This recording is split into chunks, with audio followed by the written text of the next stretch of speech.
Welcome back to But Is It a Crisis? And today we have a very special episode. If you haven't already guessed, it's our Halloween edition. We are bringing in fall. Well, by the time you guys see this episode, we will be already into fall. And we wanted to bring in a little more fun and personality to this episode and talk a little bit about just what fall means to us, specifically this holiday, which is my personal favorite. Amanda, what's your favorite holiday? Ooh, my favorite holiday. I would say Thanksgiving because I love the food. Okay. It's very simple. That's fair. Yeah. That's a good one. Do we want to tell everybody? Well, you can answer that question, but do we also want to tell everybody what we are? Yeah, I mean, obviously. Because not everyone is watching. I'm a bear, in case you couldn't tell. Right. I'm aerobics Barbie from Toy Story. And I'm obviously a witch, but this is my everyday. She's so happy. If you guys could actually see her, she is like feeling. You are. I mean, this is every day. Do you know how many capes I have? If I could wear these every day, I would. Actually, I do. I love that cape. But not in public, at home. No, I do in public. What do you mean? It's part of my outfit sometimes. You've never worn a cape as part of an outfit? No. What? Every time I go to, like, especially in the fall, like pumpkin patches, when I take Aiden places, I always wear a She cape. maximizes this. Absolutely. She's like, I can What get do away you with mean? it. I'm rocking it. That is hilarious. No, I've never worn a cape. You should try it. That one looks very Walter Mercado. Right? I love it. I love it so much. Con mucho amor. Mucho sabón. Amor. Amor y sabor. Never. I have no idea who that is. Oh, no. But it sounds- If you saw a picture of him, you you probably would know. would, You because would he know. was very iconic in like the late 80s, early 90s. He used to tell fortunes, not fortunes. He used to talk about astrology. horoscope. Yeah. Yes. Yeah, that's okay. That is And the vibe I got. let me tell you, if you were in that house and he was saying your sign and you talked, they would come at you. Like, if my sign came on, if he said, and now Pisces, and someone dared to talk over him, oh, that's it. It was a fight. And he would give like lucky numbers so that people could play the lottery. If you missed a number, that's it. Your whole day was ruined. Really? We put so much trust in Walter Mercado. Like, it's not even a joke. They had a whole documentary about him, and I realized from watching the documentary, I think a reason why it worked so well, besides he was just fabulous. He was very flamboyant. He was positive in everybody's horoscope. Yeah. If you watch it like back to back over time, he might say like you're going to go through trials and tribulations. He's like, but then you're going to be powerful and you're going to overcome it. And so you wanted to hear all of those. So like the first motivational speaker, huh? Yeah. Yeah, Okay. it was. What's your favorite holiday? Oh, well, I'm Amanda. And I told you again, repeat it, I'm dressed as Barbie. And my favorite holiday is more on Christmas. Like, I'm definitely a Christmas kind of girl. I love Christmas. Why? Definitely, the memories with the kids, right? Especially when they were younger, you go see the Christmas lights. You make it's like a whole season for me. Like I always decorate. We have like, we'll have pumpkin, like even during Halloween, we do like pumpkin, like do crafts. I think it's more just and I'm happy. It's so happy. Like the quality time. And everyone's so happy about, God, and it's just a great time.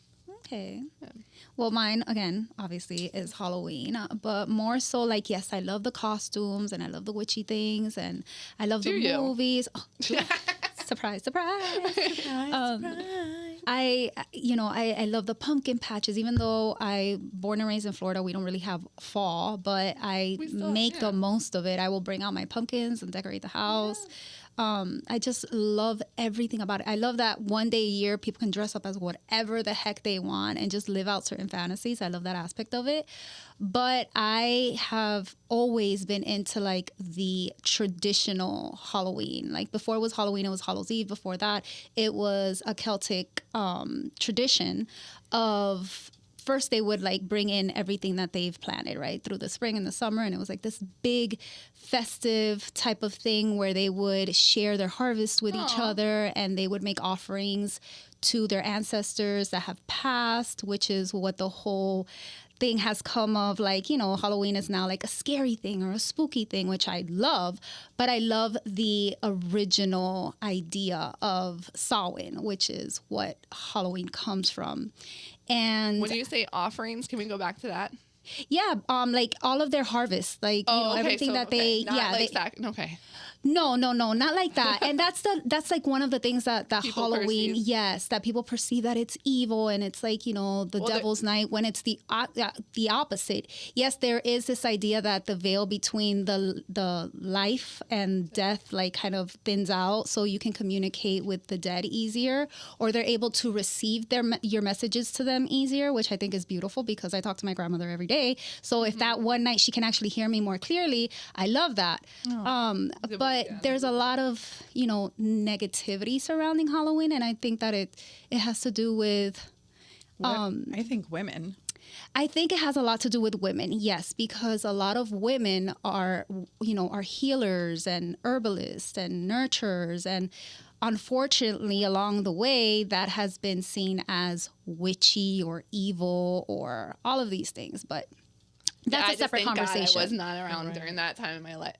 Yeah. Or if I would have been remember. burned at the stake. For real. 100%. Yes. One look at me and they'd be like, put her up. I mean, that's how I feel. On fire. Yeah. Sitting here as a bear today, I agree.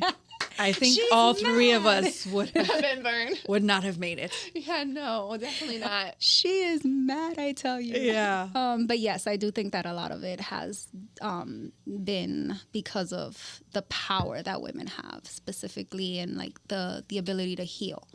What's your name? Oh, my name? Yeah. I said it at the beginning. I said I'm Natalie. Did you? Yeah. Oh, okay. I did it? I don't think you did. I'm Natalie, guys. Yeah. How did you not know? I'm the witch. I'm Natalie. But yeah, which is funny. Natalie is she who was born at Christmas. So yeah, that's the meaning behind my name. Oh, that's the meaning of your name? Yeah. Mine is deserving of great love. So cute. I'm pretty proud of ours, actually. Yeah. I love that. Mine's the same as yours. Right. It's true. Just this Amanda's deserving of love. Right? No. Not the bear. Not the bear. No, we're both Amanda. However, for a second, I forgot. I just knew my name. That's funny. Yeah, definitely. I love Very typical Barbie. Right. That's such an Amanda response. Yeah, I think it's fitting What? for both of us. Oh, I think for it's everybody. Yeah, touche. Not. Yeah. Right. I guess. Sorry, Natalie. I mean, some people it's questionable. I like your name, but I don't like the meaning. Yeah, that's pretty cool. But another thing, that you mentioned earlier, one of my favorite things about Halloween is I've kind of carried my love for Halloween and kind of forced it upon my son. Of course. Because we have dressed up as duels or like families every single year. And it's like my favorite thing ever.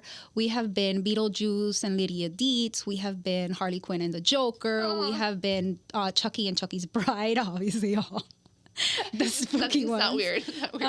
But yeah, it's just so cool, and I do the spooky charcuterie boards, and I love it. But I also love that it's part of my favorite season, which is fall, and the idea of fall and how it allows earth, like nature, to let go and release what it no longer needs or no longer serves it, to make space for new things, which I think is beautiful because it also gives us permission as humans to also go through that process and not feel like we're losing or missing or dying. We are just making space to be reborn.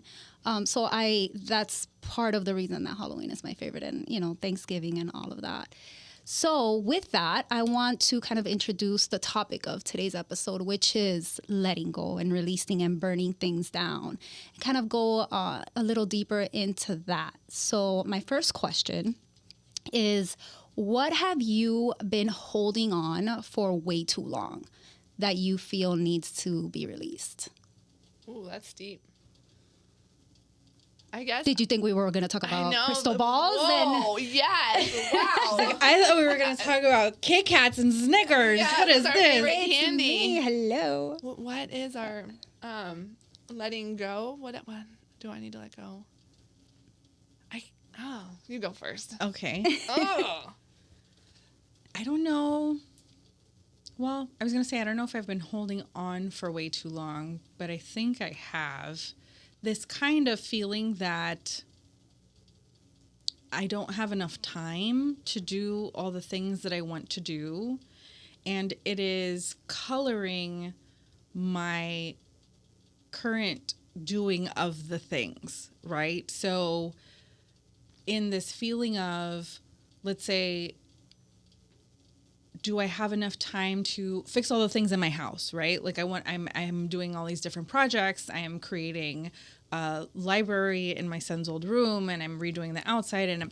And while I'm doing all of that, instead of enjoying this whole process of improving something that I've worked for and been in for all of these years, I'm thinking of, is it worth doing all of these things if I'm just going to leave in X amount of years? Or does it make sense to actually leave, because then I'd have to start all over again? And then if I have to fix things in that new place, and then I'll be 10 years older. And then by the time I retire, and I'm like so far into where the next time of my life is, that I'm not in this time of my life. You're like in pause, watching what could be. I'm in anxiety worried, about like, do I have enough time? Do I have enough time? And at this stage in my life, I don't know how much of that is like trying to distract myself from other things, right? I'm like messing with my bear suit. I'm not trying to be weird, guys. No, rabbit feels so soft. I'm wondering if like that preoccupation with it is a sort of like thing that my brain's trying to do to protect me from sadder things or harder things or whatever.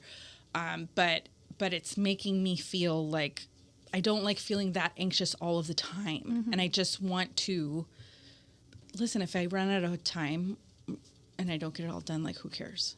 Yeah. Right. I want to just ground myself in the power of now, in appreciating whatever it is. Yeah.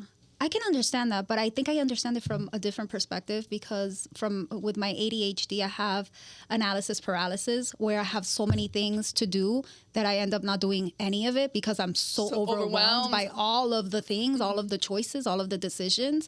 So I can understand that entirely. Yeah. I don't get paralyzed. I overburden myself. And so then I don't enjoy any of it. So I'll just have so much labor that I'm doing for all of the things that I just want it to be over. Like, I just want to finish fixing the house. I just want to finish filming my podcast or filming my bookish thing. I just want to finish it so that I could edit it and get on to the next thing, and then like take a break. Yeah. And I never take the break. Yeah. So I'm just always in a constant state of like, doing and waiting for the doing to be over, and worrying if I'm doing fast enough to get to this thing that, if I fall off of a cliff tomorrow, it doesn't matter. So that for me, I feel like is what I would like to let go of. So it's kind of like overthinking. I tend to overthink. It used to be a joke. Like, my sister would put it on me and say like, oh, it was a shirt that says, hold on, let me overthink this. Like, you say one thing to me, I'm so far behind, and not right. And just worried about all the case scenarios. I guess I want to know what's going to happen. I don't know. I have to like predict or have an understanding. I don't know. I can't. Yeah, I do. And I have anxiety like crazy and ADHD. So that's a constant. I have seen it in you a little bit lately, where you do look a little bit and kind of zone out for a minute. Is that because you're thinking of the next thing? I don't know what I'm thinking in those moments. I would say that I have felt myself to be either very anxious or very angry. Well, that's new for you. And I don't know where it's coming from. And thinking, because there's not actual things that are making me angry. And so in thinking more about it, it is that feeling of overwhelm. Like, everything is just so overwhelming all of the time that I'm agitated. And there's no reason to be, because it's all of my own creation. Yeah, and it's all pretend. It's all exactly. Pretend. It's all exactly. Pretend. It's like, my house hasn't been painted in forever, and I'm painting the house, and then I'm like, God, this is so stressful. When is this gonna be over? My house is full of dirt and this in and out, and But I'm so happy that I'm getting my house painted. Yes. So it's just I need to police my thoughts a little bit better. Okay. Because I'm not aware when it's happening. I'm not aware until I'm pissed realize off about something else you're that doesn't squeezing matter. your hands and you're mad, like in your own thoughts. Yes. But as women, we do a lot. We are responsible for a lot, and you have a lot going on. You, both of you guys, right? You both have full-time jobs, and then your podcast. Like I don't, but I mean, I have more kids, so I guess that's an scenario. We're all doing a lot, Amanda. Yeah, right. But again, we do that, and then we're doing the cleaning. We're doing the cook. Yeah. Would you say that you're letting go of overthinking, or is it something else? I feel like I would just want to stop being jealous. I am the most jealous person in the world, and I'll laugh about it. But like romantically and with Michael? Oh yeah, yes. Oh yes. But I think across the board. Oh yeah. Oh, with Amanda too, because you can be her only friend. But it's not even just of people. I think it's a thing. Yeah. No. Yes. I am a very jealous. Like she's very embracing of it. Like she laughs about it. Yeah. Exactly. Like I think it's funny. Be like, is it possessive or is it just? Because I feel like jealousy comes from two things: be either possessive of something or wanting what other people have. So coming from a comparison. It could be like I want all the attention all the time from Michael. You know what I mean? Like, or in general, like if I'm with somebody, I think. If I had to guess, quality time is my love language, right? So that and buying me gifts, obviously, are the two things that I tie, and the rest are like so low. So I think jealousy is actually the result of the comparison. You have a tendency to be very comparative, and that's where the jealousy comes in. So it's not like, oh, Amanda can't have any other friends because I want all her attention, because she doesn't take up a lot of my attention. Mm-hmm. It's more of Amanda can't have any other friends because that friend's not a better friend than me. That's where I think it comes from. Really? I mean, I love that you're so honest with yourself, because it's hard for people to admit that they're jealous, because it's, it's a trait seen as like, childish or petty. But I think a lot of us deal with jealousy. Well, a lot of people do, but I don't think to the form that I am. Like I will go crazy, because again, I make up scenarios in my head, and it could be, and then it's a competition, or like, they got more time. It's just always something. Like that's my crazy. That is my crazy. I've known it because I've dealt with it. Mm-hmm. Who else acts like that over something so stupid? And like maybe not being included, and I also too, I overthink. Like, oh my gosh, I hope he doesn't do this. I hope he doesn't say that. I hope everything goes great. Like I'm not there to kind of like, I guess, navigate. You know what I mean? In a lot of the ways, because I feel like I'm always trying to be so fair. Like everybody one for one. Like you know what I mean? Because there's so many, and I think it would stress me the fuck out, like literally. So that's I need to calm down. Just relax. Okay. I mean, and my Barbie outfit, right, running around doing miles right now. That's not me. However, because I'm anxiety, ADD, and I think it's a great thing to let go of. The greatest thing about it is that you have been aware of it for a long time. And so it's a warning, like when I meet you, because I'm telling you, I'm crazy. I am jealous. Like I am very upfront with anybody, and then the guys are like, "Oh yeah, sounds great, baby." Of course they do. Right? And yes, so they love it. However, it's not good. It's your flavor of crazy. It's okay. Yeah. Right. We all have it. Yeah, but it drives her crazy, it does. which is why probably she wants to let it go. Yeah, I can get mad. Yeah, and I can do some really, some petty things, some mean things. Who knew Barbie was toxic? I feel like I knew Barbie was toxic. I didn't. I thought she was so happy. You thought she was so happy? No. I don't know. Because it's all about Barbie, everything, right? Like the whole world revolves around Barbie. So As she's got to be a little toxic. As it should be, though. I mean, our world should revolve around us. Yes, I loved the movie. FYI, it was so fantastic, and they did it well. That the world revolved around her, but she wasn't like stuck up about it. Right. She was so humble. Yeah, like, it was what? perfect. I ruined your life. Like, no, this is not what I wanted. Right. That was gonna be. That's me. But it is kind of like that. Nobody else mattered, right? Like Skipper was. Everybody was just the side character. Huh. True. But that's not even Ken. Even Ken. Oh. I love Ken, though.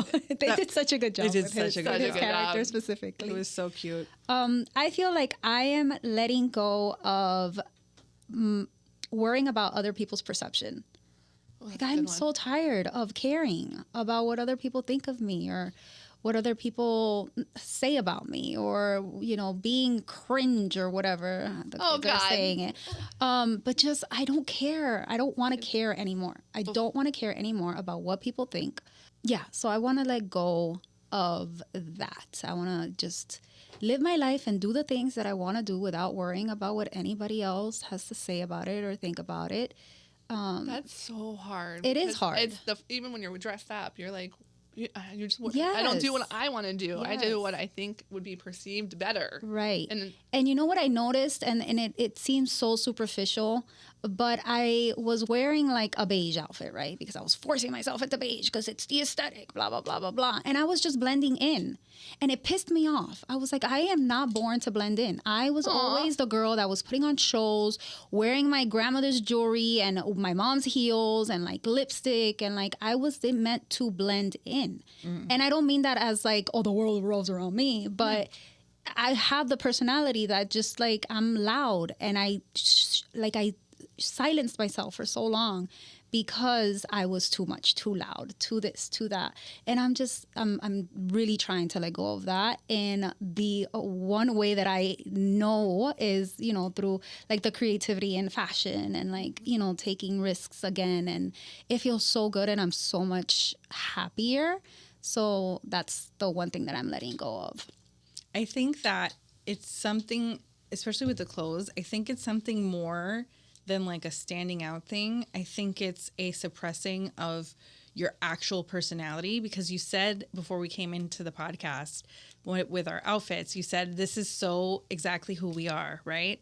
And this is exactly who you are. Yeah. Sparkly, different patterns, like, and it's beautiful, and it's literally you wearing your personality, and I'm sure you just feel so much more comfortable as being you. Yes, absolutely. And you look better, in my opinion. I think you look when you're great. being you. I think you look the best that you do. Thank you.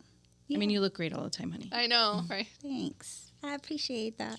But yeah, I feel like that has been, especially these last, I would say 2 months when I've really embraced it. I've noticed a shift even in my energy because I'm not wasting energy suppressing that. It's not about standing out. It's about being authentic, right? It's about showing up as your true self. And when you're not doing that, it takes a lot of energy because you're like constantly worried about how you're showing up instead of just showing up. Right. So I do feel a lot better just in all ways. Okay, so we talked about what we're letting go of. What are we burning down? Like, what do we want to burn down about either ourselves, in our relationships, our careers? Like, what do we want to just get rid of and really burn down to the ground? Burn it down. So when you said burn it down, I originally went to something different, like hit it hard. So I was. It could be that too. Yeah, Yeah. however you interpret that. So that's so hit it hard. Like I've been in a new career since last December. Like, so it's still fairly new, but I need to get it. Like something's missed. Like something's not clicking, or it just takes time. All the things, but I need it to go like, you know, quick. And then but burning it down, like getting rid of.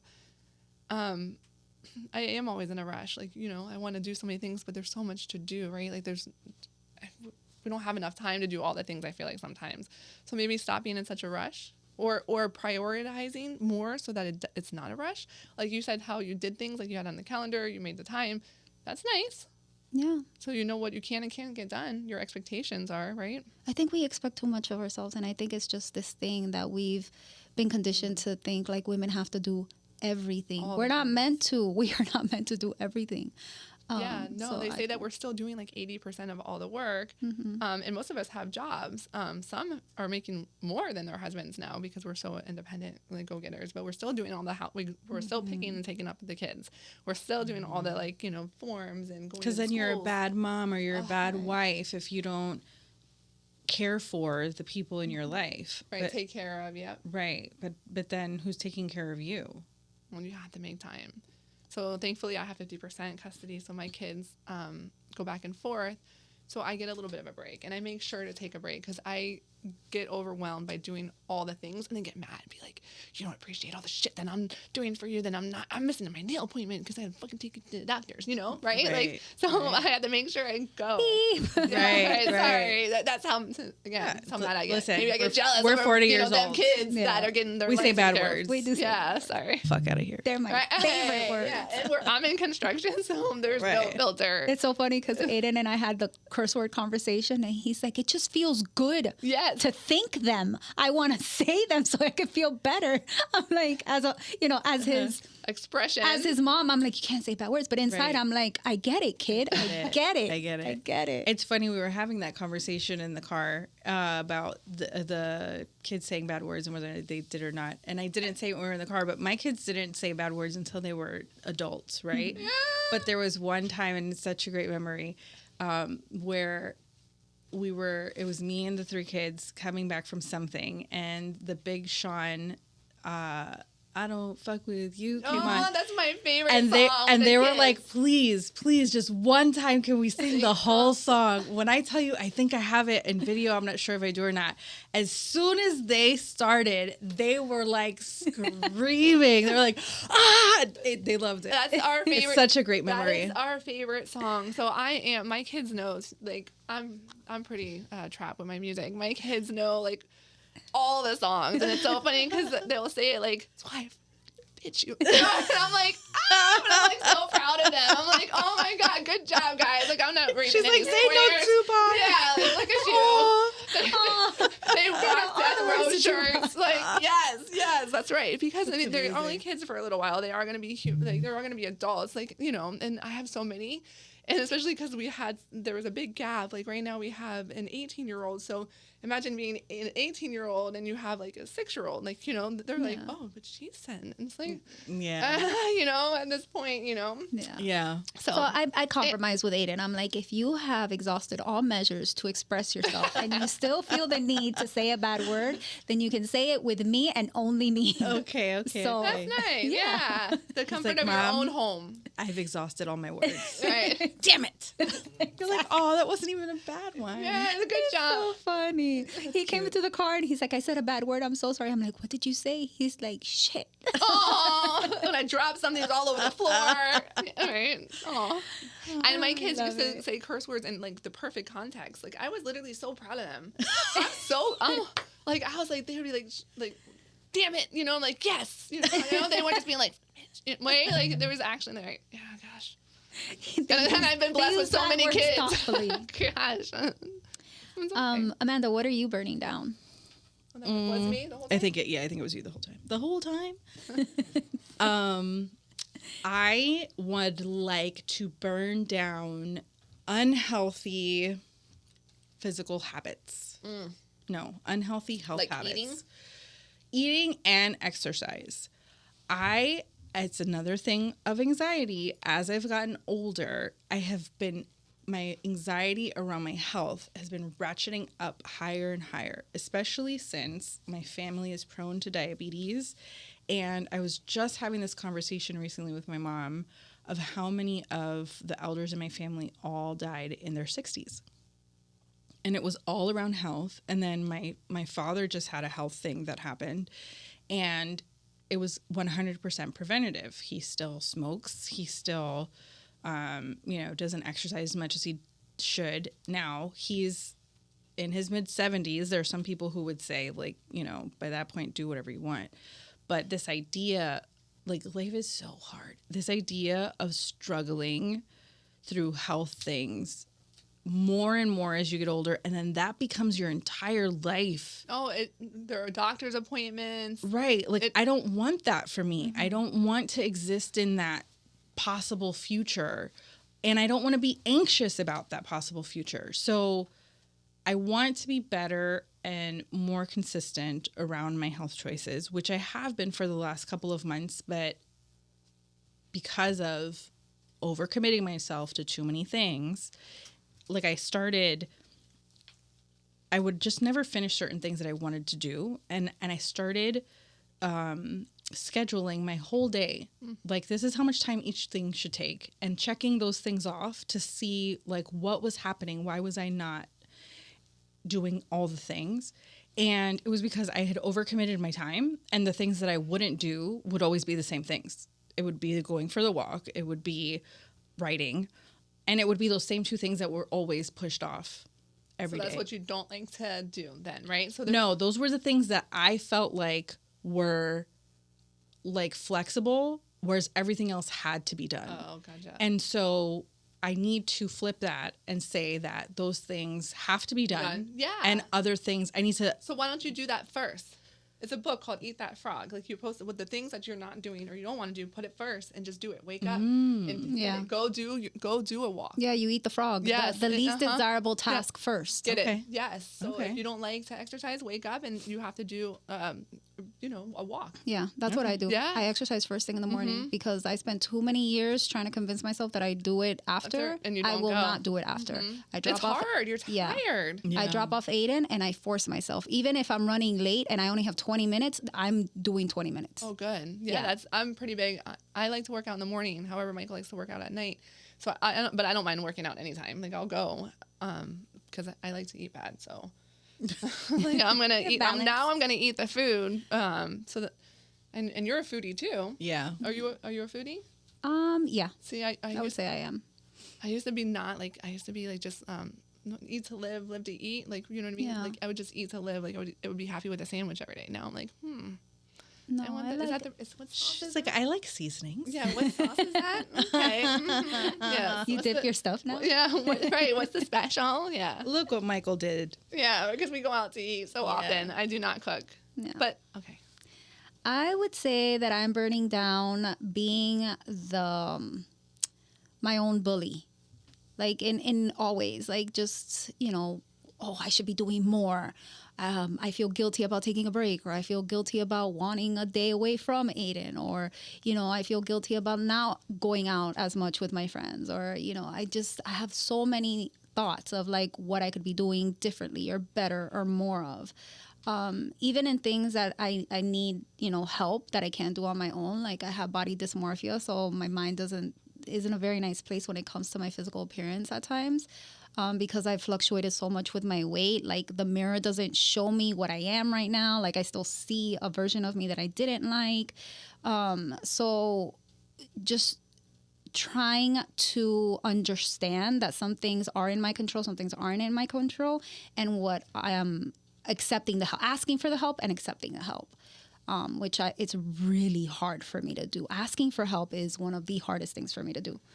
But I'm trying my very best to burn that down and know that I can't do everything on my own. Like asking for I need my curtains put up. Let me ask for help instead of me trying to climb on a table and making 15 holes in the wall because I don't know how to do it. Asking for it. And stop. Oh, I'm sure. I don't struggle with that one.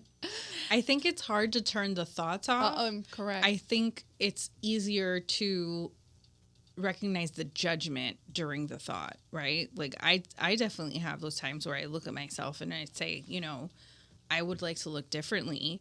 I would like to have had a better practice with my fitness or whatever. And especially nowadays in social media, you see people as they age that they're like buff and they're doing all like that's things. my focus. Right. I follow all of them. I'm like, I'm hopefully going to be that one day. Right. One day I'm going to care. Or even just like with aesthetic things, right? Like there are times where I'll look at the puffiness around my eyes and I'll be like, and now, well, it's not just aging, it's what comes along with aging because it's life. And so I'll look at the puffiness around my eyes and I'm like, oh my gosh, I need to not look like I've aged, but I don't, in the past year plus, I don't know if I've gone a single day without at least crying once. And so that's a part of what my life has been. And I look like somebody who's gone a year without not crying once. And so I look like what I am. Why am I trying to not look like what I am? And so I think it's some of that, right? Like, yes, I look in the mirror and say, well, I would like to not look so exhausted sometimes, but also this is the life that I have lived. One thing that I read and it kind of has helped me is would I say this to little me? Would I say this to 10-year-old Natalie? Would I say you look awful, you do this, you're not doing enough, you're not smart enough, you're not pretty enough, you're not this, you're not that? Would I say that to her? No, I wouldn't. Right. So it's almost like parenting your inner child. Or even to Aiden. Yeah, would I say this to Aiden? Absolutely not. Well, she taught me something. Amanda taught me something. When you look back, you're going to be like, man, I was really skinny, or man, look at my face in comparison to where you are now, right? Yeah. This is the best we're going to be at the age that we are, right? You don't get a do-over, so try to embrace it and be happy. And do work out. It's good for your mental health, right? Michael is big on working out. I've always been big on working out. However, he's, in comparison to him, which again, I shouldn't be doing, but I'm like, I don't work out as much. However, it's good. It's so good. And do it in the morning, get a treadmill, get a walking pad, right? Like, and we kind of try and be nicer to ourselves, right? Whereas this is only, I tell the kids, and I'm super apologetically, because I'm like, I've never done this before. This is a brand new day. You guys are in a new stage of your life. I don't know how to deal with it, or, bear with me. Like I'm me too, right? I'm going through my own life. And then I have to look at that through my mom, especially with all the doctor's appointments you're saying. I think that's inevitable, because my mom used to complain about my mother-in-law. Oh, she's always talking about her doctors. And like, now look at you, right? Like, you're always talking about your doctors. Like, that's a highlight of your life, because I think that is the highlight of your life. You get to see your doctor and tell them what they're doing, But I don't want that to be. So those are two separate things for me. Like I'm getting better with, I would like to be more physically active, but I'm much, much better with my judgment of myself through this journey of life. Like, again, all these things that have happened, it's just like I look like I've been run. There were days I look like I've been ran over, because I had been run over, and that's okay. And this is just what I look like today. My thing is more about the anxiety of getting rid of those thoughts of like, if I, again, running out of time, if I don't get better now, then by the time I don't want to be on the medical buggies going from doctor to doctor when I'm 65 years old. Like, I want to be enjoying the people that I love, and going on a vacation where we can climb something, and I don't feel... Yeah, that definitely. All of those things. I do want to be able to walk. Yeah. So I think that being accepting, because this is just the sack that we're in. Yeah. But also taking care of ourselves. Right. Yeah, for more than just physical reasons, like physical appearance. Right. I get that. Even though you want to be sexy, I get it. Well, I'm all the time. I'm down for surgery. So if you see me in a couple months, because I have met with people, so that's how I feel. Like, I'm gonna fix it. No problem. Like, just a little chop here, a little nip and tuck. Yeah, I'm so down. I'm here for it. I'm so down. We support it. Yeah. All right, so we're burning stuff down. What do we want to rise from those ashes? Like, what do we want to bring into our lives to replace that? All the good things. I want everything that comes with that, being happy. Be appreciative, be grateful, have it all. That's the goal, right? How do you think you can work on the thing that you wanted to let go of, your jealousy? What are some things that you can do to improve that? And I'll tell myself all the time, like, it's fine. I have learned to, like, not care, and because I think maybe I over care is what I would say, because I'm, so maybe just not care. Like, it's fine. Like, everything's fine. Like, maybe he's not going to leave you. It's not that no one doesn't care about you at the moment, or it's not that you're not included, you're not part of it. That everyone has a right to be their own self and do their own thing. And I should be doing the same thing with myself. Like, I should be worried about myself and doing the things that I care about, not worried about what anyone else is doing, because this is my book, not theirs, right? And I'm not writing their book. So try to balance it all. I love the book reference. Yeah, right? But it is. I think that I like the whole practice of actually reminding yourself. I like the reminding, because sometimes you will forget just day to day, right? Because you're just living life, and you're like, damn it, I told myself I wasn't going to get mad anymore. I told myself I wasn't going to do this. And so I think that the regular reminding is probably good for you. Yes. I'll forget I have ADD. I want to rise from the ashes a kind of quieting down enough. I know I'm not going to be able to turn it all the way off, right? That's just not how I'm built. The anxiety about different things are going to be there.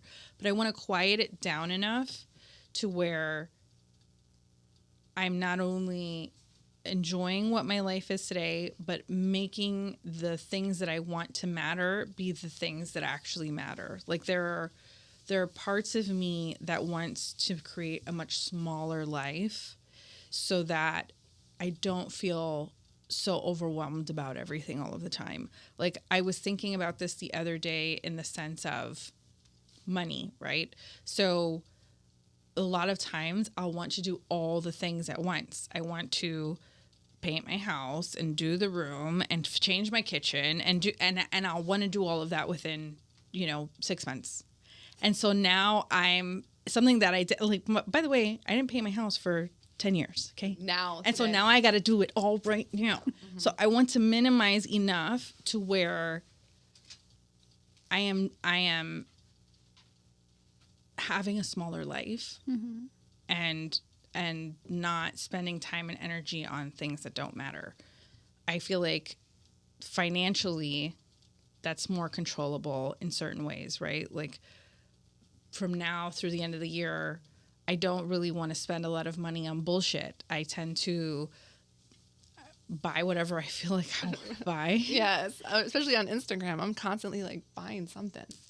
And then I don't care about a lot of it, no. right? So I want to give myself a budget and say, okay, these are the things I'm going to do for the house right now. This is what I'm going to schedule for next year. And then in the middle of all of that, I'm not overthinking all of the ways that I need to make so much more money to pay for all these things that I'm missing out on mm-hmm. because I'm not doing them, right? So I think that's what I want to rise from all of this, is just getting quiet enough to figure out what I actually want to be doing in this moment. Like not next month, not next year. Correct. Right? So okay. Right. That's a good one. And it's hard sometimes because there are things that are happening in life that will make you like smush all of that stuff together. Like with Alayla possibly having gone away to college, then I have to think, 3 quarters from now, because I'm going to have to think about having money for her housing and mm-hmm. having money for this and so you it's just like this where my mind will go a year from now. And so I have to probably remind myself daily, today mm-hmm. we're doing these things and maybe give myself a little latitude, right? Like this month we're working towards these things, but stop there. Just turn it off. Yeah, a day, week, month. That's it. That's good.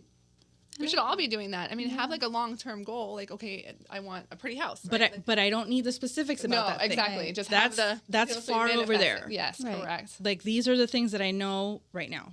Mm-hmm. And then as soon as I start that, just what was that from a movie?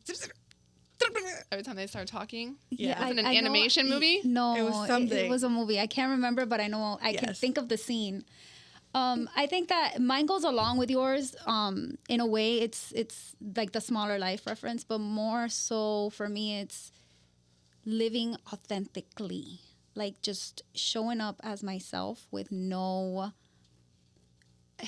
without the idea that I have to be something else, because I need to water myself down so that people can feel comfortable digest around you me better. Yeah. And finding who's supposed to be in my life at this stage right now, like building that genuine connection with people, which it's funny because it's so funny how things there's a domino effect to things and how things trickle down.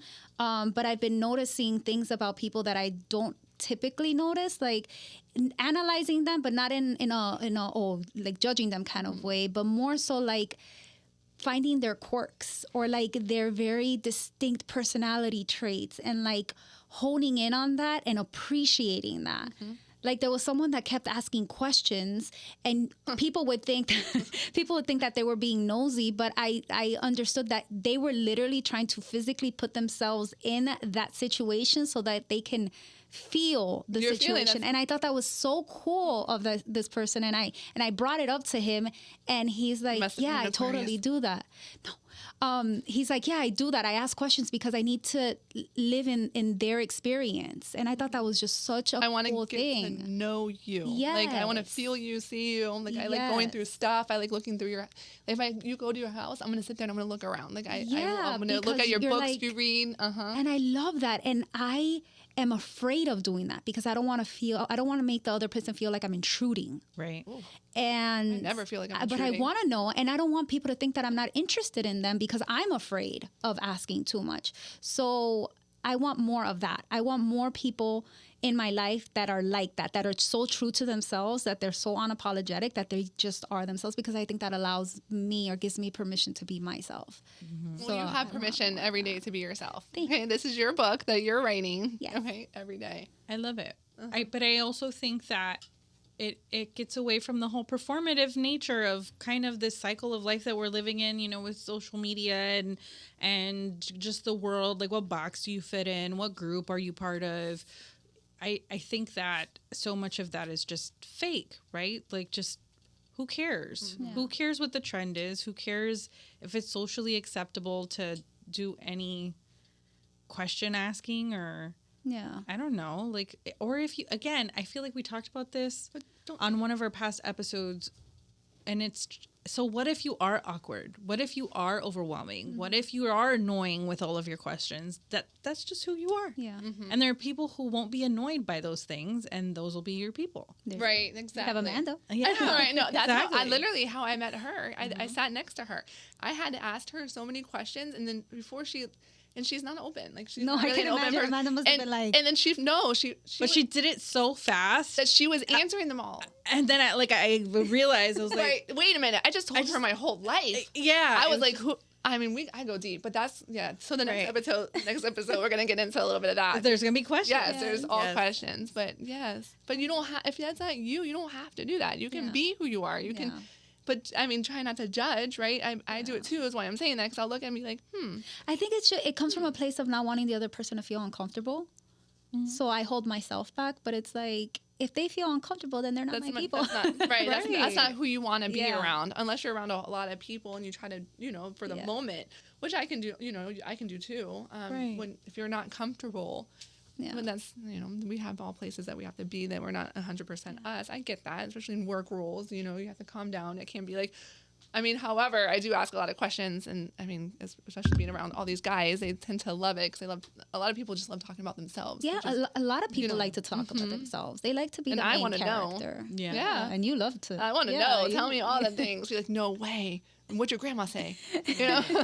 We're technically on a podcast talking about ourselves, so I think we fall into that bucket. Yeah, but I do feel like I do ask a lot of the questions, but it's okay. You do ask a lot of questions. You're a really good listener in general because you ask questions, because it makes the person feel heard, because as they're telling you things, you're asking them specific questions about the things that they're talking about, and it means that you're listening. Yeah. So I'm listening. I think when you're asking inane questions, then that's different. But I think that's why you're very not just good at it, but successful at it with people who don't normally like to be asked questions because they are very specific questions. Oh, good.